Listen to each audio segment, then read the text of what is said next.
Olá, meus amigos, como vocês estão? Sejam todos bem-vindos a mais um Evangelho no Lar, promovido pela nossa casa de oração Prozebem. Estou muito feliz de estar aqui na companhia de vocês. É muito bom a gente se reunir para poder meditar um pouquinho do Evangelho, não é verdade? É sempre muito bom ver as considerações do que o mestre falou em sua passagem aqui na Terra, enquanto estava na matéria, né? E também as orientações que a doutrina espírita nos traz. Então, hoje a gente vai tratar de um tema muito legal, que é não separem o que Deus uniu, que está lá no capítulo 22. E aqui nesse capítulo, Kardec ele aborda a indissolubilidade do casamento e o divórcio. E aí, o que é que vocês acham? Será que a gente não pode se separar, não pode se divorciar? Casou, tá casada, é isso aí, tem que aguentar até o fim da existência, está no planejamento reencarnatório, tem que aguentar. O que é que vocês acham sobre esse tema? É algo muito interessante, né? Muita gente tem dúvida nessa parte de casamento, de relacionamentos, o que é que a doutrina espírita orienta. Então, é um tema muito interessante. Se você está curioso, fica aí até o final, porque estudar Jesus, estudar a doutrina espírita é sempre muito bom, não é verdade? Mas, para começar, vamos ler uma mensagem que está no livro Pílulas de Confiança, tá? De André Moreira, pelo Espírito Dias da Cruz, Pílulas de Confiança. Esse capítulo se chama Fonte Interior e diz assim: se te sentes à beira de um poço sem água a requisitar alimento para tuas carências e necessidades, olha para a ausência do que aparentemente te falta, a fim de que encontres o que verdadeiramente necessitas. O que sustenta a alma no caminho da realização interior é a fonte sagrada que brota dentro de si mesmo, nascida dos lençóis freáticos da inspiração e da conexão com o divino. Se aparentas não ter aquilo que te abastece o coração, de sentido e de significado, aprofunda a incisão do bisturi da autopercepção nos tecidos do coração, rompendo as algemas que te impedem de acessar o manancial de força e fortaleza que há em ti. Aquilo que te sustenta nasce de dentro, brota do centro e preenche-te inteiro, fazendo-se fonte em ti. Então, inspirados por essa mensagem maravilhosa, vamos fazer a nossa prece? Vamos elevar os nossos pensamentos ao nosso Deus Pai de amor, ao nosso Mestre amado querido Jesus, a Maria Santíssima, a espiritualidade amiga, enchendo desde já o nosso coração de gratidão. Nós agradecemos, Senhor, a oportunidade de nos reunirmos mais neste momento que o Prosebem nos proporciona, esse momento de reflexão diária do Evangelho. Como é bom, Mestre, termos a oportunidade de nos reunirmos para entendermos um pouco mais das tuas orientações. Que o Senhor possa, neste momento, suprir a nossa tremenda inferioridade moral, para que possamos, Mestre, compreender o teu ensinamento, a luz do Consolador prometido, que é a doutrina espírita. Que o Senhor, Mestre amado, se faça presente em nossa reunião, nessa grande egrégora divina que se faz presente agora. Que o Senhor se faça presente, que o Senhor ilumine as nossas consciências, que o Senhor seja o farol a guiar as nossas vidas, hoje e sempre. Fica conosco, Mestre, nos abençoa, nos guia e nos ilumina, hoje e sempre. Que assim seja. Bom, meus amigos, vamos começar? Esse tema muito, muito legal, muito bom. Quem está acompanhando pelo Evangelho é o capítulo 22, Não Separem o que Deus Uniu. E aqui a gente vai... Olha só esse título. Não separem o que Deus uniu. Eita, que aqui a gente vai ter um grande desafio, que é justamente, gente, compreender que união é essa. Que união é essa, né? Que se firma em Deus, porque a união que se firma em Deus é a união indissolúvel. Então, que união é essa? Qual será essa união? O capítulo, ele se inicia com uma passagem do Evangelho de Mateus, capítulo 19, versículos 3 a 9. Vamos dar uma lida nela e tecer algumas considerações, tá bom? Diz assim: os fariseus, para tentar Jesus, perguntaram: é permitido a um homem abandonar sua mulher por qualquer motivo? E Jesus respondeu: não aprenderam que aquele que criou o homem desde o princípio os criou macho e fêmea? E disse mais: por esta razão o homem deixará seu pai e sua mãe, para se juntar à sua mulher, e serão os dois uma só carne. Assim eles já não serão mais dois, e sim uma só carne. Que o homem então não separe o que Deus uniu. Depois os fariseus perguntaram a Jesus por que razão Moisés ordenou que o marido entregasse à esposa uma carta de separação antes de abandoná-la. Naquela época se dava uma carta de separação antes do homem abandonar, né, se divorciar da mulher. E aí Jesus respondeu: foi devido à dureza do coração de vocês que Moisés permitiu que abandonassem suas esposas. Mas no início da humanidade não era assim. Eu declaro que todo aquele que abandonar sua mulher, se não for por causa de adultério, e se casar com outra, também comete um adultério. E aquele que se casar com a mulher que foi abandonada, também comete adultério. Então, veja que Jesus ele aborda aqui a possibilidade, né, que Moisés deu de que houvesse a separação. E aí, o que é que ele deixa claro aqui para a gente? Que esse poder, esse fato, né, que Moisés deu, essa possibilidade de separação, foi por conta do que ele diz aqui? Por conta da dureza dos nossos corações, da dureza do coração das criaturas. Mas que isso não ocorreu desde o início da humanidade. E ele orienta: não separe o que Deus uniu. Então, Jesus está aqui se referindo muito claramente ao verdadeiro amor, que é o amor espiritual. Ele se refere aqui a essa união divina, união, né? Essa união, como ele diz, que Deus uniu, é aquela união indissolúvel que se dá pela afinidade espiritual. É aquela união que nem mesmo a morte do corpo físico é capaz de separar. Mas, veja, ao contrário, aquelas uniões que ocorrem apenas por interesses materiais, por circunstâncias do momento, aquelas uniões passageiras, essas não são indissolúveis. Por quê? Porque elas não se dão por uma afinidade espiritual, não se dá essa verdadeira união por Deus. Nas uniões espirituais, o que é que acontece aqui?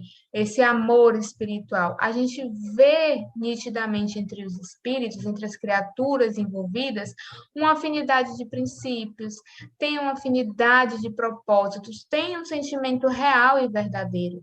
E é por isso que as leis humanas, conforme a cultura e a época, elas vão se alterando para atender os interesses sociais, a depender da época que a gente viva. E é justamente isso que Kardec inicia falando, porque ele diz aqui no item 2: somente o que provém de Deus não está sujeito à mudança. Toda obra que é feita pelos homens está sujeita às modificações, não é isso?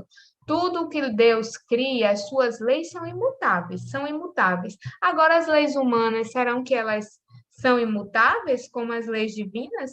É claro que não. É como ele diz, as leis humanas se modificam com o tempo, com o lugar, com o progresso da inteligência. E no casamento, que é de ordem divina, é a união com o homem e a mulher para permitir a reencarnação dos seres que morrem.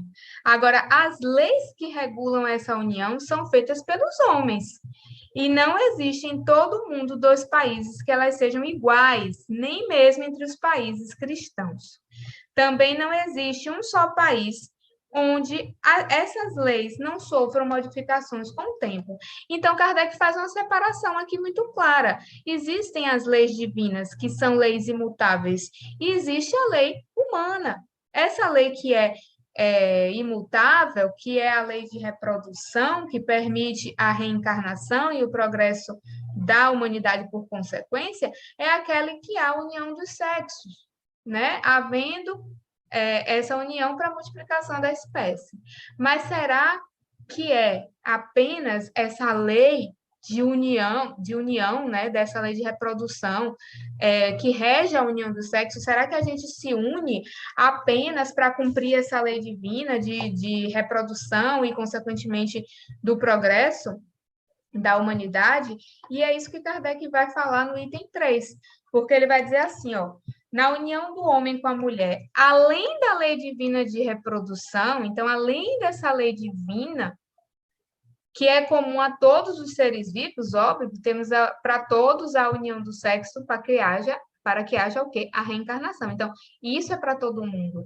Mas ele diz aqui, existe uma outra lei divina nessa união. Existe uma outra lei de caráter exclusivamente moral, que é a lei de amor. Essa lei, como toda lei de Deus, não pode ser alterada. Deus quer que as criaturas se unam, não só pelos laços da carne, ou seja, que não haja união apenas para se cumprir essa lei de reprodução. Não é esse o objetivo. A essa lei devemos somar a lei de amor. Então, essa lei, como toda a lei de Deus, não pode ser alterada. Deus quer que as criaturas se unam não só pelos laços de carne, mas também pelos laços da alma, a fim de que a afeição entre o marido e a mulher se transmita aos filhos. Quer também que sejam dois em vez de um, a lhes dar amor, cuidados e fazê-los progredir. Aí ele pergunta: será que nas condições normais do casamento a lei de amor é sempre levada em consideração? E ele diz, né, justamente isso, que para que haja essa união espiritual, essa união que nada separa, que é unido, né, por Deus, ela deve ser regida pela lei de reprodução, mas também e essencialmente, gente, pela lei de amor. E Kardec faz esse questionamento de uma forma muito lúcida. Será que todas essas uniões, todos os casamentos, uniões estáveis, relacionamentos em geral, eles se pautam sempre na lei de amor? Será realmente que a gente sempre pensa apenas no amor, que estamos nos unindo por afinidade, porque amamos aquela pessoa? Não podemos ser ingênuos de acreditar que sim.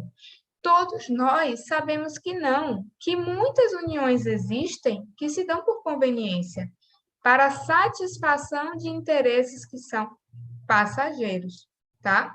E aí é que ele vai trazer essa questão questionando que será que é caridoso, será que é correto se manter a qualquer preço uniões onde não há o amor, onde não se tem mais respeito, onde não se tem o carinho mútuo que as partes devem ter, né, umas com as outras? E é isso que ele fala aqui, que ele diz aqui: será então desnecessária a lei civil, precisando o casamento voltar a ser regido pelas leis da natureza? Não.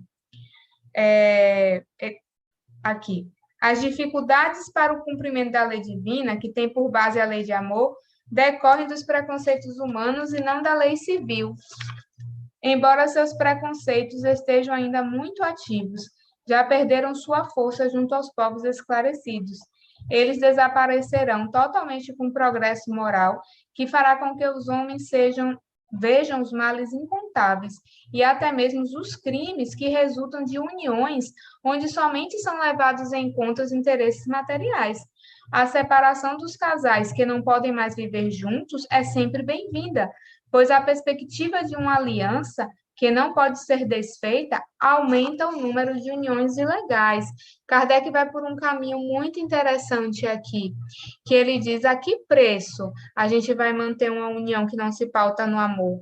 Manter isso aí, não permitir a dissolubilidade do casamento, é você permitir que se aconteçam uniões ilegais, porque as pessoas não vão deixar, elas não deixam de se relacionar com outras pessoas simplesmente porque estão casadas, sabemos disso.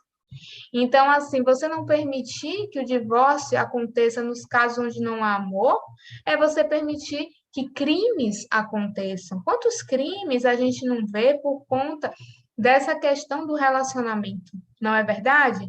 Quantas vezes isso não acontece?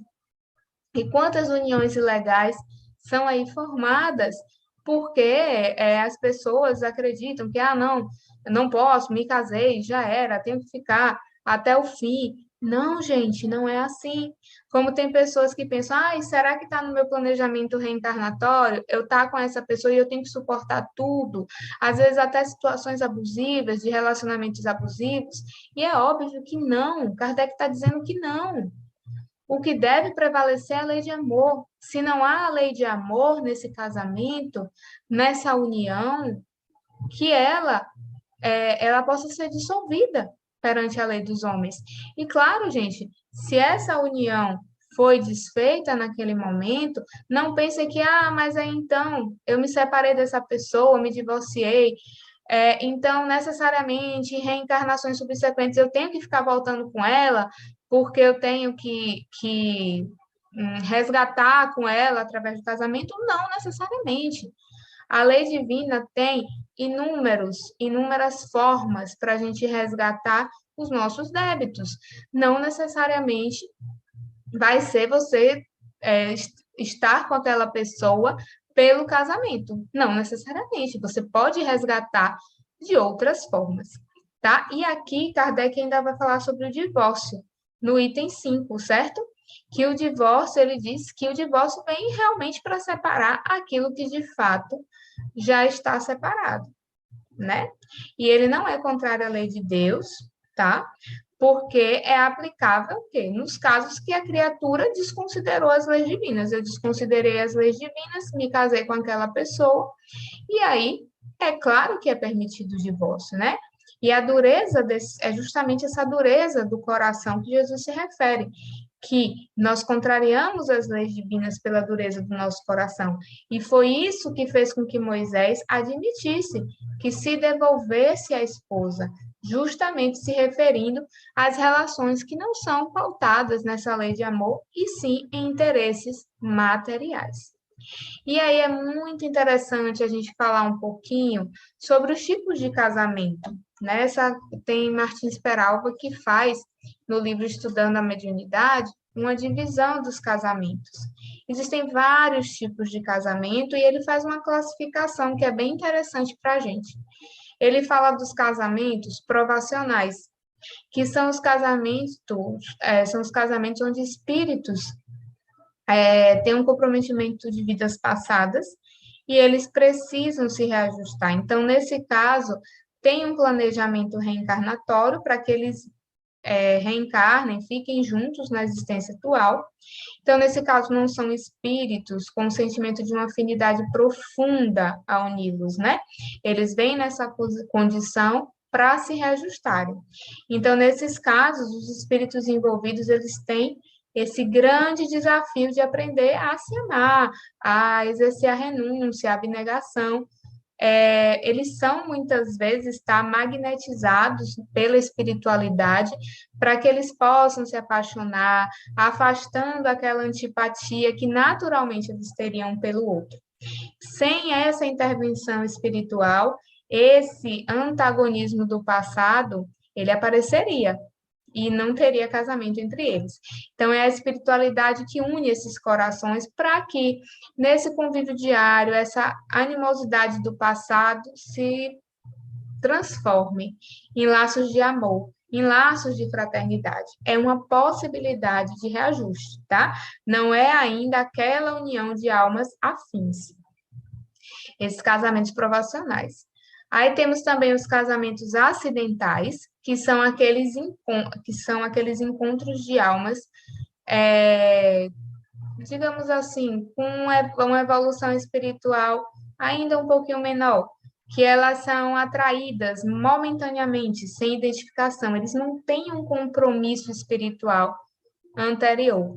Essas uniões acidentais, como o próprio nome diz, elas não estão previstas no planejamento reencarnatório. Há aquela atração momentânea, em que predomina toda a sexualidade, a sensualidade, ou interesses pessoais, tá? Podendo também ser imposta por uma gravidez, por exemplo. Enfim, inúmeras circunstâncias, certo? Inferiores ainda, que faz com que esses casamentos, essas uniões acidentais aconteçam. Então, nessas aqui também não há o amor espiritual ainda, e naturalmente elas vão naturalmente acabar, né? Porque elas não foram unidas por Deus. Temos os casamentos sacrificiais. Nos casamentos sacrificiais, ocorre, né, quando há o reencontro de uma alma mais iluminada, que já alcançou um determinado progresso, e com a alma inferiorizada, com o objetivo de auxiliar essa alma mais inferiorizada. Então, é a aproximação de almas espiritualmente opostas. Uma mais esclarecida se voluntaria para auxiliar o outro na evolução espiritual. Então, temos uma alma mais elevada e outra um pouco mais inferiorizada, e essa alma que já está mais iluminada vai auxiliar a outra que está ainda um pouquinho inferior. Aí temos os casamentos afins, né, que aí sim decorrem da lei de afinidade.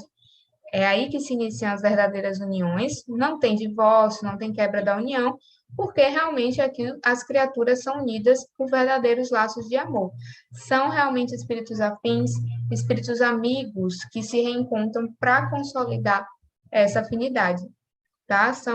Geralmente acontece entre almas mais esclarecidas espiritualmente e que se afinam nesse amor, nessa amizade, nessa comunhão com as leis divinas, permitindo o casamento para quê? Para a consolidação desses laços de afeição. Esse casamento ele fortalece os laços de afeição desses espíritos. É muito reduzido esse caso na Terra, mas esses casos existem, tá? E não tem divórcio, não tem adultério nem nada disso neles. E ele coloca também os casamentos, Martins Peralva, os casamentos transcendentais, que ele diz que são raros, raríssimos, raríssimos, raríssimos na Terra. E ocorre quando almas engrandecidas no bem se buscam para realizações. Realizações, imagino, de grande vulto, né? E é o reencontro e há o reencontro dos espíritos no plano material, só que eles se unem com o objetivo de realizações em prol da humanidade, com a finalidade superior, muito além dos interesses pessoais e materiais. Nesse caso, óbvio, não há divórcio, não há adultério, nem nada disso. E sobre o adultério, gente, a gente sabe que ele é contrário, tá? Às leis divinas. Na época do Cristo, inclusive, o adultério, ele ocasionava lapidação. E aí Jesus, para acabar com esse ato, que é muito bárbaro, né? Você apedrejar uma pessoa por conta de um adultério, ele criou uma outra penalidade para esse ato, substituindo esse apedrejamento pela impossibilidade de um segundo casamento no caso de adultério. Mas essa, como a gente sabe, é uma lei civil, é uma lei passageira e que não tem mais nada a ver com a atualidade. Sobre poligamia, é bom a gente também trazer esse ponto. A doutrina nos mostra que, com o passar do tempo, quando a gente for evoluindo moralmente, a poligamia vai deixar, sim, de existir, tá certo? Então, vamos parando por aqui, porque já deu o nosso tempo. Mas veja quanta coisa interessante, e a gente ainda teria muita coisa para falar sobre esse tema, né? Envolvendo aí casamento, divórcio e tudo que decorre dele, né? Adultério, poligamia, planejamento reencarnatório, muitas coisas, né? É um tema muito interessante mesmo para ser estudado. Mas vamos encerrar por aqui, vamos fazer a nossa prece. Vamos lá? Elevando os nossos pensamentos a Jesus, mais uma vez, ao nosso Pai maior, que é Deus, essa consciência cósmica que nos orienta, que nos ilumina, que nos guia, a espiritualidade amiga, a Maria Santíssima. Elevamos os nossos corações a Ti, Pai, em agradecimento por aprendermos mais um pouco com a doutrina espírita, com o Evangelho do nosso Mestre amado Jesus. Abençoa-nos, Senhor, abençoa os nossos propósitos de melhoria espiritual, que possamos, Senhor, progredir cada dia mais para chegarmos a Ti. Supre, Senhor, as nossas necessidades. Ainda somos extremamente fracos moralmente e por isso necessitamos tanto de Ti. do teu amor, que as suas energias, Senhor, se derrame sobre cada um de nós, nos reequilibrando, nos iluminando. E nesse momento nós estendemos essas energias salutares, não só em favor de nós mesmos, mas em favor do nosso próximo. Estendemos essas energias em favor dos irmãos que amamos, dos nossos familiares, dos nossos amigos, mas também daqueles que porventura se considerem os nossos inimigos, os nossos antagonistas, que toda e qualquer energia inferior possa ser desfeita pelo teu amor. Rogamos, Senhor, em favor de toda a humanidade, que onde haja um irmão em sofrimento físico, espiritual, emocional, que ele possa ser amparado, Mestre, pela espiritualidade amiga. Rogamos, enfim, por toda a humanidade terrena, pelo planeta Terra, para que, Senhor, o ser humano, cada um de nós, possa interiorizar o teu reino de paz, de amor em nossos corações, que possamos em breve dizer: estamos na terra regenerada. Fica conosco, Jesus, Deus Pai de amor, nos ilumina, nos envolve, nos protege, hoje e sempre. Que assim seja. Muito obrigada, meus amigos. Um abraço fraterno a todos. Nos vemos em breve.